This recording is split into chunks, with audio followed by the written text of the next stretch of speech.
नेपाळ पर આવી રહ્યો છે મોટો ખતરો। તિબેટ नेपाળ સીમા પર ડેમ તૂટ્યાના સમાચાર। પાણી 2 કલાકમાં नेपाળ સીમા પર પહોંચી શકે છે। રેસ્ક્યુ ટીમોને પાછળ ખસી જવા નિર્દેશ આપવામાં આવ્યા છે। 32 દેશોના 600 પ્રવાસીઓ લાપતા છે। ભોટેકોશી નદીમાં જળસ્તર વધી રહ્યું છે। આજ ભોટેકોશી નદીના કારણે અને તેમાં જે કાટમાળ ધસી આવ્યો તેના કારણે પૂરની સ્થિતિનો સામનો नेपाળ પહેલેથી જ કરી રહ્યું છે। અને એવામાં જો ભોટેકોશી નદીમાં હજુ જળસ્તર વધશે તો જે સુરક્ષા વ્યવસ્થા છે, જે બચાવ કામગીરી અત્યારે કરવામાં આવી રહી છે, રાહત બચાવ કામગીરી, તે પણ રોકવી પડશે। નદી કિનારેથી દૂર રહેવા માટે લોકોને અપીલ કરવામાં આવી છે।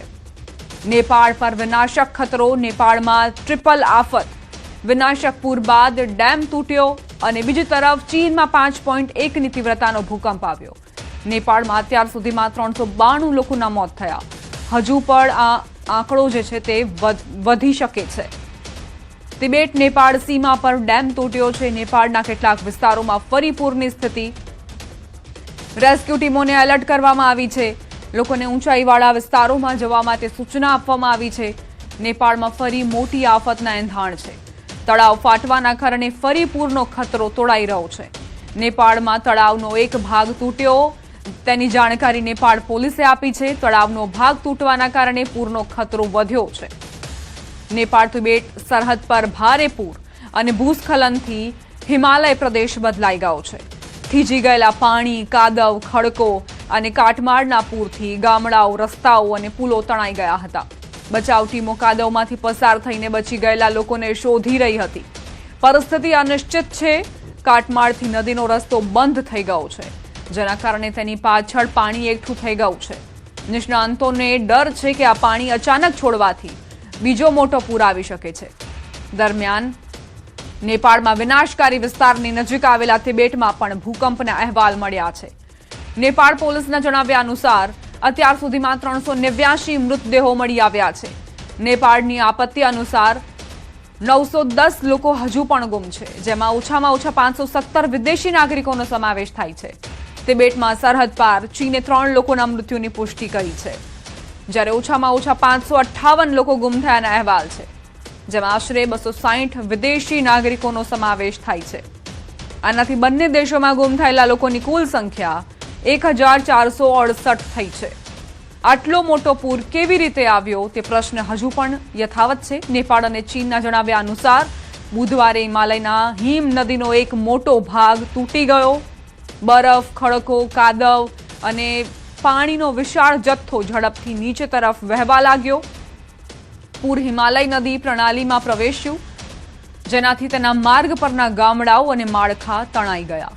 જે વિસ્તારમાં આપત્તિ આવી તે કાઠમંડુ અને લહાસાને જોડતા રસ્તા પરથી પણ પસાર થાય છે અને તે ટ્રેકર્સ અને યાત્રાળુઓ માટે એક લોકપ્રિય માર્ગ છે।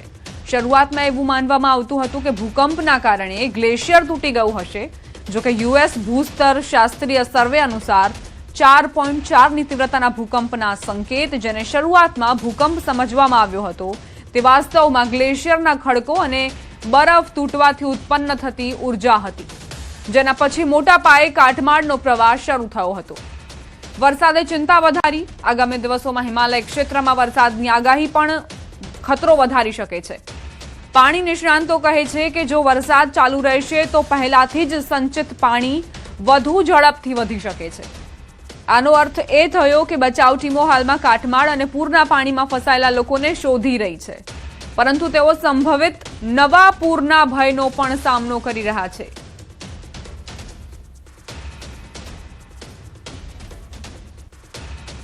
नेपाळ પહોંચ્યું ન્યૂઝ 18। ન્યૂઝ 18ના સંવાદદાતાએ नेपाળનો હાલ બતાવ્યો। नेपाળમાં વિનાશ બાદના નિશાન જોવા મળ્યા। નવાકોટ વિસ્તારના હાલ બેહાલ થયા છે। રસ્તાઓ સંપૂર્ણ રીતે ક્ષતિગ્રસ્ત થયા છે। હેલિકોપ્ટરથી પણ રેસ્ક્યુ ઓપરેશન ચાલી રહ્યું છે। બ્રિજ તૂટવાના કારણે વાહન વ્યવહારને માઠી અસરો પડી છે।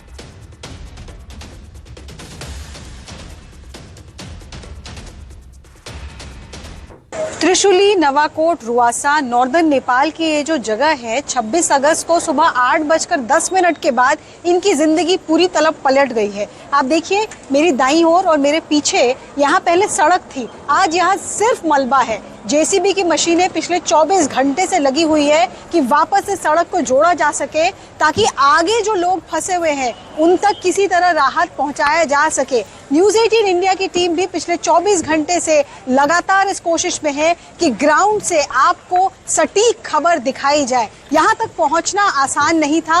पहले तो काठमांडू तक का सफर और फिर काठमांडू से यहाँ तक का सफर, सड़क जो है वो पहाड़ी रास्ते से होकर आती है। लगातार आर्मी के कॉन्वॉय, आर्मी की ट्रक्स मूव कर रही है, तो जो पहाड़ी सड़क है पतली सी, वहां भी हेयरपिन बेंड से आर्मी के कॉन्वॉय को ऑब्स्ट्रक्ट ना करते हुए यहाँ तक पहुंचना। बीच में कई जगह कीचड़ है, लोगों के बीच में ये अफवाह भी फैल गई थी कि दोबारा पानी का जल स्तर बढ़ सकता है, और यहाँ भी बहुत भीड़ है। मेरे आसपास बहुत सारे ऐसे लोग हैं जो खड़े हैं, ये यहाँ पहले एक बाजार था, बहुत सारे लोगों के घर थे, उनकी दुनिया तबाह हो चुकी है। उनसे संवेदनशीलता से पूछना, समझना कि आखिर 24 घंटे में उनकी जिंदगी कैसे बदल गई। लगातार भारत के कोने कोने से मैसेजेस आ रहे हैं, क्योंकि उनके परिजनों की खबर नहीं लग पा रही है। अभी भी जो एपी सेंटर है रुस्वा का, वहां तक पहुंचना मुश्किल हो रहा है। एयर सॉर्टीज चल रही हैं नॉर्दर्न नेपाल में, लेकिन एयर सॉर्टीज से भी सिर्फ उन लोगों को रेस्क्यू किया जा रहा है जो गाँव में फंसे हुए हैं, जिनके बारे में रेस्क्यू एंड रिलीफ टीम को, डिजास्टर रिलीफ टीम को पता लग पा रहा है कि ये यहाँ फंसे हुए हैं। लेकिन जो एपी सेंटर है, जो पूरी तरीके से बाढ़ के मलबे के नीचे दब गया था, वहां अगर कोई सर्वाइवर था भी, तो अब हर बीतते घंटे के साथ 2 दिन का वक्त हो चुका है। 8:10 पर 2 दिन पहले ये घटना हुई थी, तो अब 2 दिन के बाद सर्वाइवर्स मिलने की उम्मीद भी बहुत कम हो गई है। जो मलबा है वो 2-2 मंजिल, 3-3 मंजिल ऊंचे घरों तक को दबा दिया है। तो ऐसे में क्या कोई मिरेकल हुआ होगा, उम्मीद बहुत कम है। पर जैसा न्यूज़ 18 इंडिया की टीम लगातार ग्राउंड से रिपोर्ट कर रही है, रेस्क्यू टीम्स लगी हुई हैं कि किसी तरीके से जो 40 किलोमीटर का हाईवे बह गया है, जो पूरी तरीके से अब मलबा और दलदल में बदल गया है, किसी तरीके से वो हाईवे रिस्टोर हो, ताकि वाहन आगे तक जा पाए और पता कर पाए कि आखिर आगे के गांव में, जो बिल्कुल तिब्बत सीमा पे नेपाल के गांव में, वहां पर क्या स्थिति है। नेपाळ भयानक પૂરની અસર ભારતમાં દેખાઈ છે। ઉત્તર પ્રદેશના કુશીનગરમાં પૂરની અસર જોવા મળી। કુશીનગરમાં નદીમાંથી 4 મૃતદેહો મળ્યા છે। મહારાજગંજમાં નારાયણી નદીમાંથી 4 મૃતદેહો મળ્યા। મૃતદેહોમાં 3 મહિલા અને 1 પુરુષનો સમાવેશ થાય છે। નેપાળથી કાઠમાંડનો ભારત તરફ સતત પ્રવાહ વહેતો જોવા મળી રહ્યો છે। મૃતદેહોની ઓળખ હજુ સુધી નથી થઈ શકી। નદી કિનારે ન જવા માટે પ્રશાસને અપીલ કરી છે।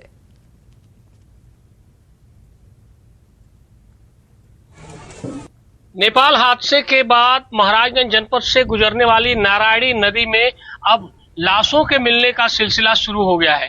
मेरे पीछे भेड़िहारी गांव है निचलौल तहसील का और निचलौल थाना क्षेत्र का। यहाँ देख रहे हैं जो सशस्त्र सीमा बल के जो रेस्क्यू की टीम है वो लगातार डेड बॉडी निकाल रही है और अब तक कुल 400 निकाले जा चुके हैं। मेरे पीछे देख सकते हैं कि यही वो टीम है।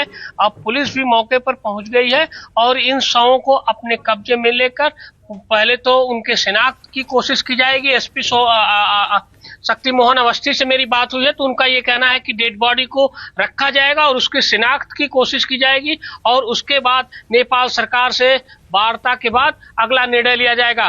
तो अब नारायणी नदी में जो त्रिशूली और जो वहां पे बड़ी घटना हुई थी, जो त्रासदी हुई है, उसके बाद से यहाँ पर बड़ी संख्या में मलबा, लकड़ी, जो घरेलू सामान जो वहाँ नुकसान हुए हैं वो इस नदी के साथ बहते बहते लाशें भी अब बहकर आने लगी हैं। पशुओं के शव भी बड़ी संख्या में आ रहे हैं। तो अभी तक कुल 400 बरामद किए जा चुके हैं, जिसकी जो कागजी खानापूर्ति होती है वो किया जा रहा है। मेरे पीछे देख सकते हैं कि यही वो वैन है जिसमें डेड बॉडीज को भेजा जाएगा और पोस्टमार्टम और जो भी प्रक्रिया आगे की होगी वो किया जाएगा।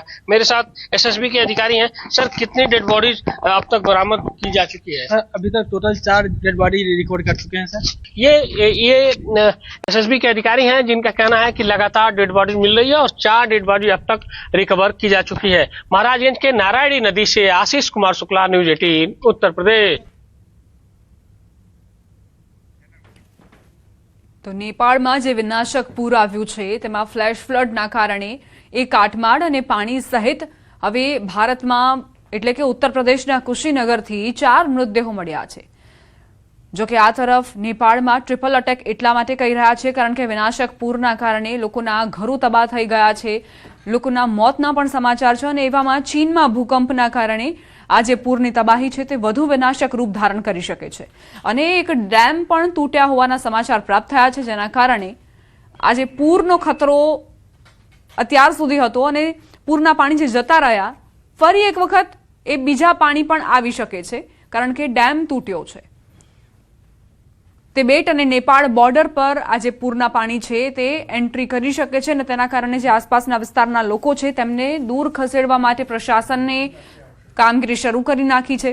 જોકે અહીં સૌથી મોટો પડકાર છે બચાવ અને રાહત ટીમ માટે, કેમ કે અત્યાર સુધી જે કામગીરી કરવામાં આવી રહી હતી કાટમાળ હટાવવાની અને અંદર જે પણ લોકો હતા જેઓ જીવતા હોવાની આશા ખૂબ જ ઓછી છે, પરંતુ અત્યારે પ્રશાસનની એ જ પ્રાથમિકતા છે કે એ લોકોને બહાર કાઢવામાં આવે. પરંતુ હવે 2 દિવસનો સમય વીત્યો છે એટલે એ આશા પણ ક્યાંક નબળી પુરવાર થઈ રહી છે અને હવે આ પૂર અને ભૂકંપે હજુ પણ સમસ્યાઓ અને પડકારોમાં વધારો કર્યો છે.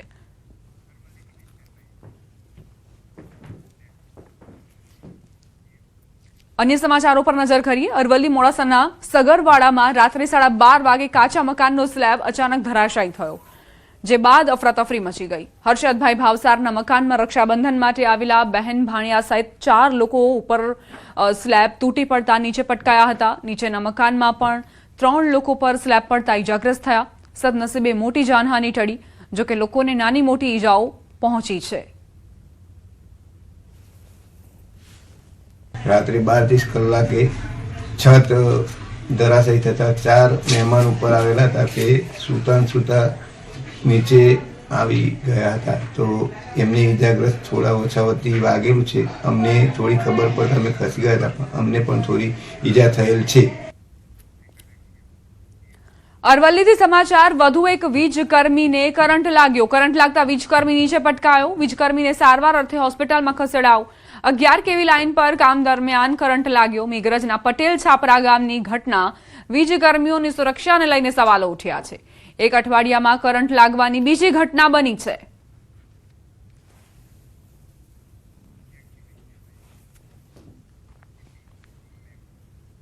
જામનગરના ખેડૂતો માટે સારા સમાચાર પ્રાપ્ત થઈ રહ્યા છે. ટ્રાન્સમિશન લાઇનના વળતરમાં હવે જંત્રીની તુલનાએ 300 થી 600% વધુ વળતરનો લાભ મળશે. કલેક્ટર પીબી પંડ્યાની અધ્યક્ષતામાં મળેલી બેઠકમાં માર્કેટ રેટ કમિટી દ્વારા બજાર ભાવ આધારિત દર નક્કી કરાયા છે. તેથી હવે જામનગરના ખેડૂતોને બજાર ભાવ આધારિત વળતર મળશે. જામનગર જિલ્લાના અસરગ્રસ્ત ખેડૂતોને પણ આ નવી વળતર નીતિનો સીધો લાભ મળે તે હેતુથી લાલપુર તાલુકાના કાનવિરડી ગામના અલગ અલગ સર્વે નંબરો માટે માર્કેટ રેટ કમિટીની કલેક્ટર કચેરી ખાતે બેઠક યોજવામાં આવી હતી. બેઠકમાં સરકારના વેલ્યુઅર, ખેડૂતના વેલ્યુઅર અને ટ્રાન્સમિશન સર્વિસ પ્રોવાઇડરના વેલ્યુઅર દ્વારા રજૂ કરાયેલા વેલ્યુએશનમાંથી લોટરી સિસ્ટમ દ્વારા ખેડૂત તથા કંપનીના વેલ્યુઅર મારફત નક્કી થયેલા દરને ધ્યાને લઈને જમીનની યોગ્ય બજાર કિંમત આખરી કરવામાં આવી. આ નવી પારદર્શક પદ્ધતિના અમલથી ખેડૂતોને અગાઉની જંત્રી આધારિત જોગવાઈઓ કરતા અંદાજે 300 થી 600 ગણું વધુ વળતર પ્રાપ્ત થશે. તેથી હવે કાનવિરડીના ખાતેદારને 4.37 લાખના બદલે 24.33 લાખની માતબર વળતર ચૂકવવામાં આવશે. હવે પછી ટ્રાન્સમિશન કંપની દ્વારા જે ટાવર જે તે ખેડૂતના ખેતરમાં આવે છે તેની બંને બાજુ 1 મીટર વધારી અને એનો એરિયા ગણવામાં આવશે અને આ જે માર્કેટ રેટ નક્કી થયેલો છે તેની ડબલ કિંમત કરી અને તે મુજબ એનું વળતર ચૂકવવામાં આવશે. જે સર્વે નંબર 109 નું ઉદાહરણ લઈએ તો 2011 મુજબના પ્રતિ ચોરસ મીટરના જંત્રી મુજબના ભાવ ₹43ની સામે માર્કેટ રેટ કમિટીમાં પ્રતિ ચોરસ મીટરના ₹885 નક્કી થતાં આ ખાતેદારને અગાઉ ₹4,37,699 વળતર મળવાપાત્ર હતું, જે હવે માર્કેટ રેટ મુજબ ₹24,33,348 મળવાપાત્ર થયેલ છે. આથી જામનગર જિલ્લાના તમામ ખેડૂત ભાઈઓ કે જેમના ખેતરમાં ટ્રાન્સમિશન લાઇનના ટાવર અને વાયર આવે છે તેમને હું અપીલ કરું છું કે સરકારશ્રીના આ પરિપત્ર મુજબ માર્કેટ રેટ નક્કી કરવાની કાર્યવાહીમાં સૌ સહકાર આપે અને સૌનું મૂલ્યાંકન કરી અને સારામાં સારું વળતર મળે તે અંગેની કામગીરી જિલ્લા વહીવટીતંત્ર દ્વારા કરવામાં આવશે. બોટાદ ખસ રોડ શંકરપરા વિસ્તારમાં આવેલ સ્વામિનારાયણ મંદિરમાં ચોરીની ઘટના સામે આવી. અંદાજે 3 થી 4 બુકાનીધારી ચોરોએ મંદિરમાં હાથફેરો કર્યો. મંદિરની દિવાલને અડી દારૂનો અડ્ડો ચાલી રહ્યો હોવાનો મંદિરના સ્વામી દ્વારા આરોપ મુકાયો હતો. મંદિરની આસપાસ અનેક દારૂની બોટલો અને આવારા તત્વોનો પણ ત્રાસ છે. બેખૌફ બનેલ ચોરોએ દિવાલ લાંઘીને ચોરીને અંજામ આપ્યો હોવાનું સીસીટીવીમાં સામે આવ્યું. રોકડ અને અન્ય ચીજવસ્તુઓ મળી. અંદાજિત 45,000 રૂપિયાની મત્તાની ચોરી થઈ હોવાની માહિતી મળી છે. પોલીસ સ્ટેશન લેખિત અરજી આપી સમગ્ર ઘટનાને લઈ કાર્યવાહી કરવા માંગ કરવામાં આવી છે. અહીંયા રાત્રિએ 10:30 વાગે ચોર લોકો આવ્યા હતા અને હું અને અમારા એક હરિભગત બે ઘનશ્યામભાઈ અમે બે અંદર સૂતા હતા અને અંદરથી અમને તો બહારથી એ લોકો બંધ કરી દીધા અને પછી એણે દરવાજો તોડ્યો, ગલ્લો તોડ્યો. ત્યારે હું જાગી ગયો અને પછી બધા હરિભક્તોને બોલાવ્યા.